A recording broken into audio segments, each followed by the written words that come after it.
Lake Abert is a large, shallow lake about 30 miles north of Lakeview. It is approximately 15 miles long and 7 miles wide. It is many times saltier than the ocean. Nobody swims in it, and there's no fish. But it is loaded with brine shrimp and alkali flies, making it a major stop for tens of thousands of birds migrating along the Pacific Flyway. Some of these birds undergo what's called hyperphagia, and they feed nonstop, basically. And so they double their weight almost. It's been reported that some of them have gotten so fat that they can't fly for a short period of time. And they'll stay here and feed until they've kind of put on enough weight. Ron Larson is a retired U.S. Fish and Wildlife Service aquatic biologist who specialized in deep-sea creatures. He was so impressed by the productivity of Lake Abert's shallow, salty waters, he wrote a natural history book that was published in 2024 by the University of Nevada Press. Small birds have a very high metabolic rate. I mean, they're extremely active all the time. And so they need a lot of calories, and they put on just enough weight. You think about it, you know, if you're going to take a plane around the world, you're going to have to stop and refuel. And refuel the birds do, dining on the pupa of alkali flies, which number in the millions. So I have until September, and I count roughly 70,000 birds a trip is the average. Who would have guessed? Most people drive by this place at 80 miles an hour. Right. Might be lucky if they see one or two. Right. And you see 70,000. Mm-hmm. Is that a surprise to you or not?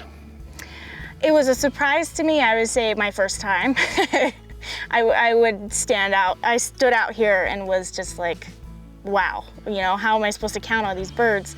Do you like it? Do you enjoy this? Yeah, I love it. It can be daunting. The amount of birds can be daunting, but it's a really wonderful experience. Not many people have the opportunity to come out here and do it, and every single week I am completely amazed by how many birds I see. And these are birds that I've been studying for years, and I've only ever started seeing them right now. And it's cool to actually come out of the classroom and see all these birds in real life. The salinity of Lake Abert varies based on inflows from the Shuwakan River.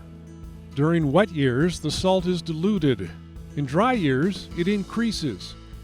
If the salt gets too concentrated, the productivity of the lake decreases, and the birds have to go elsewhere to find food. We've only been really seriously monitoring the lake for about 15 years, and we've seen a lot of ups and downs, and populations now are quite a bit smaller than they were about 12, 15 years ago.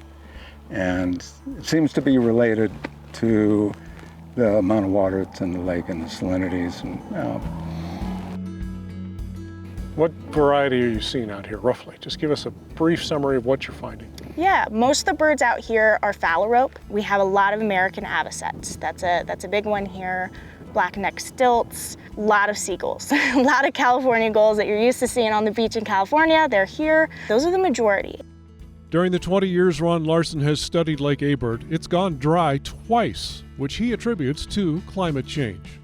What's the call to action, if you have a call to action for the public? I see Lake Abert as being one of the most obvious, signs of climate change and how we're impacting the environment.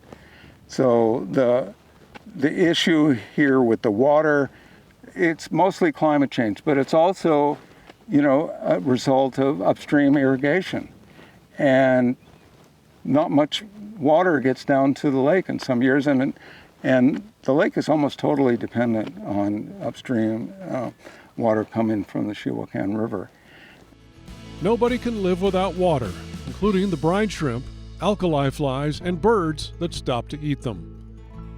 From Lake Abert, I'm Brooks Snavely for The Great Outdoors.